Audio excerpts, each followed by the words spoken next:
Hello and welcome to the class. Indian Evidence Act 1872 का last chapter, last section इस class में हम पढ़ेंगे। चैप्टर है ऑफ इम्प्रॉपर एडमिशन और रिजेक्शन ऑफ एविडेंस।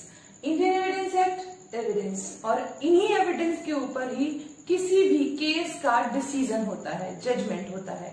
एविडेंस बहुत तरीके के होते हैं, सब हमने पढ़ लिए। ओरल होता है, डॉक्यूमेंट्री होता है, प्रिजम्पशन होता है, विटनेस कैसे आते हैं, और जो डिसीज होते हैं उनके स्टेटमेंट भी होते हैं, फैक्ट कौन से कंसिडर किए जाते हैं, रेलिवेंट फैक्ट कौन से होते हैं, सब कुछ हमने पढ़ लिया। ठीक है, अब बोलते हैं केस की प्रोसीडिंग शुरू हुई, एविडेंस दिए गए, उस दौरान कभी दो कंडीशन अगर आई सामने। कैसी कंडीशन? या तो एक इस तरीके का एविडेंस था जो कि प्रॉपर था, ठीक है, या फिर एक एविडेंस ऐसा था जो इम्प्रॉपर था। ठीक है, दोनों एविडेंस आ सकते हैं, तो प्रॉपर और इम्प्रॉपर दोनों एविडेंस आ सकते हैं। तो अगर केस की प्रोसीडिंग के दौरान प्रॉपर एविडेंस को तो रिजेक्ट कर दिया गया और इम्प्रॉपर एडमिशन को ले लिया गया, यानी कि हम इम्प्रॉपर एविडेंस को एडमिट कर लिए हैं, तो क्या होगा? दोनों बातें हैं, प्रॉपर एडमिशन को, प्रॉपर एविडेंस को नहीं लिया गया, और जो इम्प्रॉपर एविडेंस था उसको ले लिया गया, तो क्या होगा? इसी बारे में चैप्टर 11 बात करता है। और चैप्टर 11 में सेक्शन 167 कहता है नो न्यू ट्रायल, कि अगर ऐसा हो जाए, कैसा कि ऐसा एविडेंस ले लिया गया जो कि नहीं लेना चाहिए था, या फिर ऐसे एविडेंस को रिजेक्ट कर दिया गया जिसको लेना चाहिए था, दोनों ही केस में उसके क्या होगा? उस ट्रायल को दोबारा से नहीं किया जाएगा। नो न्यू ट्रायल, नया ट्रायल नहीं होगा। दो बातें कही गई हैं, दो ही इसके पॉइंट है। एक तो बता दिया आपको प्रॉपर एविडेंस के केस में क्या हुआ, रिजेक्ट कर दिया, इम्प्रॉपर एविडेंस को ले लिया, तो ना तो उसका नया ट्रायल होगा, ना फिर उस जजमेंट को रिवर्स किया जाएगा। एग्जाम्पल से समझ लेते हैं, ए और बी दो पार्टीज हैं। जब केस चला, ट्रायल हुआ, उस वक्त ए ने कुछ एविडेंस दिए, बी ने कुछ एविडेंस दिए। जब जजमेंट लिया गया उस वक्त कोर्ट ने क्या किया? उस वक्त obvious we are all human being, तो जजेस भी ह्यूमन बीइंग्स होते हैं, तो एरर होने के चांसेस होते हैं। तो जज ने क्या किया? एक ऐसे एविडेंस को ले लिया बी के जो कि शायद इम्प्रॉपर था, ठीक है, और जजमेंट सुना दिया किसके? ए के अगेंस्ट। ए के फेवर में नहीं आया, ए के अगेंस्ट आया।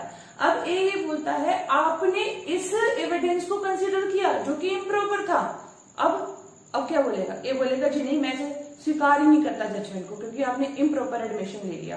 तो अब क्या करेगा वो? कहते नया ट्रायल करो, ये जजमेंट रिवर्स करो। दोनों ही काम नहीं हो सकते, ना तो इस बेस पे जजमेंट रिवर्स होगा और ना नया ट्रायल होगा कि आप बोल रहे हैं कि इम्प्रॉपर एडमिशन है।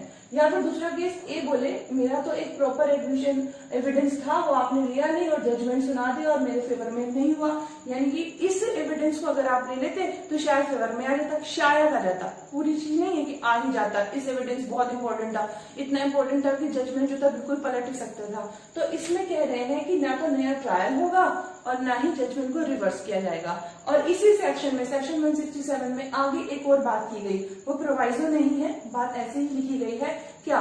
कि उस वक्त जो जज होंगे, जो जज साहब होंगे, उनको ये पूरी देखना है कि जो एविडेंस उन्होंने इम्प्रॉपर था और कंसीडर कर लिया, उसको जस्टिफाई करने के लिए बाकी सारे एविडेंस प्रॉपर हैं।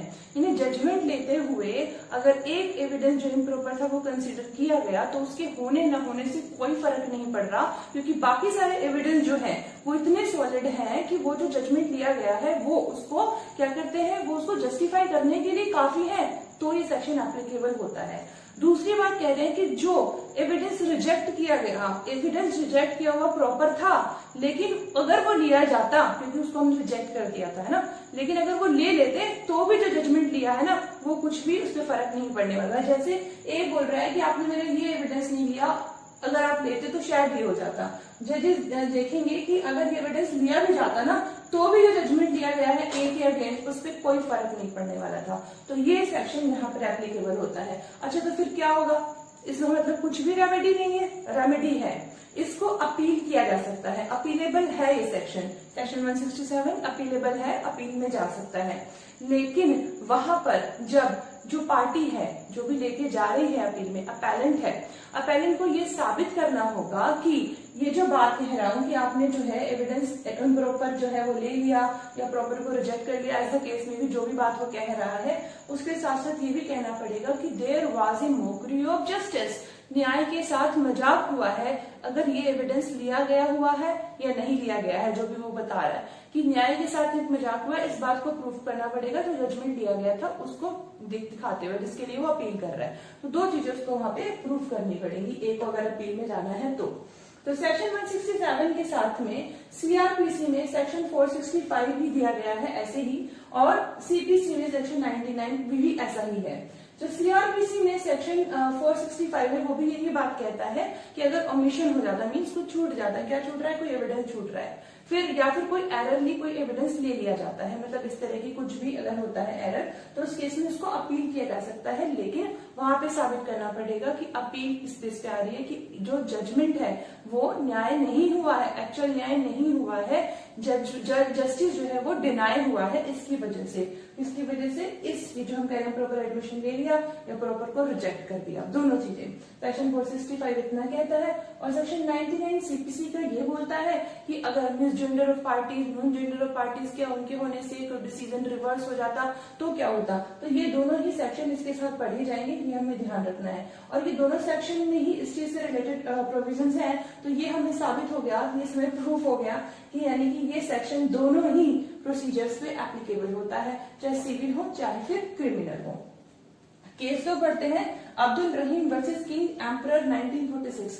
इस केस में वही तीनों बातें कही गई जो सेक्शन में बताई गई हैं कि अगर कोई इम्प्रॉपर एविडेंस को एडमिट कर लिया जाता है तो इस केस में क्या होगा, या दोबारा से ट्रायल नहीं होगा, या बोले कि एक जो है प्रॉपर एडमिशन को, प्रॉपर एविडेंस को एडमिसिबल नहीं किया गया, इनएडमिसिबल था, तो उस केस में भी नया ट्रायल नहीं होगा।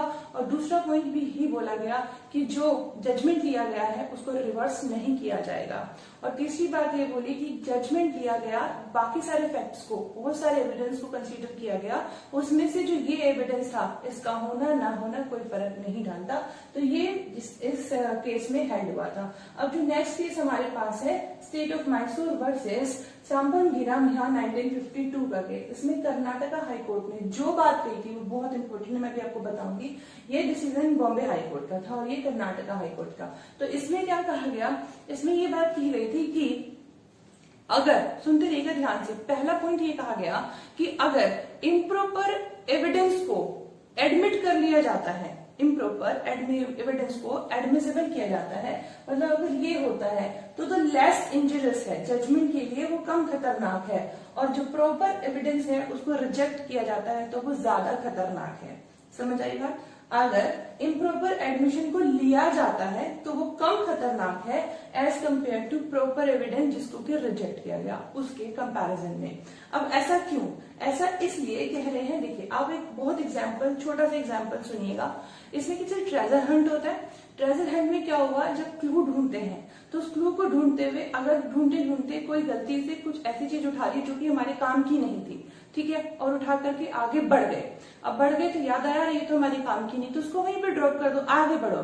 लेकिन अगर हमने कुछ ऐसी चीज थी जो इम्पोर्टेंट थी हमारे आगे आने वाले टाइम में मतलब हमारे हंटिंग के दौरान वो हमें काम आ सकती है, तो वो हम पीछे छोड़ के आए, तो हमें वापस जाना पड़ेगा और उसको उठाना पड़ेगा, फिर आगे बढ़ना पड़ेगा। बस यही बात यहाँ पे वो एग्जाम्पल कोट नहीं किया गया, तो मैं आपको समझाने के लिए बोल रही हूँ कि यही बात बोली गई कि अगर ऐसा होता है कि इम्प्रॉपर एडमिशन को ले लिया जाता है और जब जजमेंट लिया जाता है एविडेंस के बेस पे, कोर्ट ये देखते हैं कि इम्प्रॉपर एडमिशन मैंने कर लिया है किसी एविडेंस का, तो उसको वापस छोड़ देंगे, बाकी एविडेंस को देख लेंगे, ठीक है। अब ये देखेंगे कोर्ट कि अगर अरे ये एविडेंस प्रॉपर था, ये रिजेक्ट कर दिया गया, तो अब उस केस में क्या होगा, फिर रिकोर्स टू प्रोसीडिंग होगा, यानी प्रोसीडिंग्स पे फिर चलना पड़ेगा जजमेंट लेने से पहले। जजमेंट लेते वक्त कोर्ट कंसीडर, जजमेंट ले लिया तो फिर ये बात आ गई कि नया ट्रायल नहीं होगा, लेकिन जजमेंट लेते हुए उस वक्त ये बात दिमाग में आ गई, उस वक्त ये बात प्रूफ हो गई कि कहीं पीछे एक एविडेंस छोड़ा गया जो कि प्रॉपर था, तो उस केस में क्या होगा, प्रोसीडिंग्स को दोबारा से चलाना पड़ेगा। तो बोल रहे हैं इसीलिए कि रिजेक्शन ऑफ प्रॉपर एविडेंस ज्यादा डेंजरस है, ज्यादा खतरनाक है as compare to improper admission को जो हमने ले लिया। तो यहाँ पर इस केस में ये हेल्ड हुआ। फिर Narayan and others versus state of Punjab 1958 का केस। इस केस में क्या हुआ था, इस केस में ऐसा हुआ कि एक विटनेस को प्रोसिक्यूशन लेके आया, विटनेस से रेडी नहीं था देने के लिए, विटनेस गवाही देने के लिए रेडी नहीं था। तो अभी क्या हुआ, वो वहां जाके कहता है कि मैं नहीं देना चाहता हूँ गवाही, तो प्रोसिक्यूशन उसको ड्रॉप कर देते हैं। ड्रॉप का मतलब क्या देते हैं कि ठीक है, जब ये नहीं रेडी तो फिर कैसे हम इससे कुछ क्वेश्चन पूछेंगे, तो वो ड्रॉप कर दिया गया, उसके एविडेंस को वहां से हटा दिया, उसकी गवाही को हटा दिया गया। तो कहना क्या मतलब ये है कि सेक्शन 167 इस चीज पर एप्लीकेबल नहीं होगा, क्योंकि वो तो ऐसा माना जाएगा कि वो विटनेस कभी पेश हुआ ही नहीं था, कि वो विटनेस कभी पेश हुआ ही नहीं था, जिसको कि प्रोसिक्यूशन ने खुद ड्रॉप किया, उसको माना जाएगा कि वो विटनेस आया ही नहीं था। उसको ये कंसीडर नहीं किया जाएगा कि रिजेक्शन हुआ उसका, वो तो ड्रॉप आउट है, मीन्स उसने तो कभी परीक्षा में बैठा ही नहीं। जो परीक्षा में बैठा ही नहीं, कैसे मान लेंगे कि वो होता तो पास हो जाता। अगर कोई व्यक्ति किसी कोर्स में एडमिशन लेता है, एडमिशन लेते हुए फर्स्ट ईयर में, फर्स्ट सेमेस्टर में कहता है जी मुझे तो लग रहा है मेरे से पढ़ाई नहीं होगी, मैं नहीं एग्जाम दूंगा, वहीं से वो पढ़ाई छोड़ देता है, तो अब हम कैसे मान लेंगे कि वो टॉपर होता है ना? तो उसको तो कंसीडर ही नहीं करेंगे ना। अपना रिजल्ट आएगा तो कहेंगे ट्वेल्थ में उस बच्चे के इतने अच्छे मार्क्स थे, अरे अगर वो आगे बढ़ता तो वो टॉप करता। कैसे मान लेंगे, उसने तो एग्जाम ही नहीं दिए, फर्स्ट सेमेस्टर के ही नहीं दिए। तो इसी वजह से कह रहे हैं कि जब व्यक्ति ने एग्जामिनेशन ही नहीं हुआ उसका, विटनेस बेंच में ड्रॉप कर दिया अपने आप को, जब वो आगे पढ़ा ही नहीं, उसने गवाही दी ही नहीं, तो सेक्शन 167 यहाँ पर एप्लीकेबल नहीं होगा।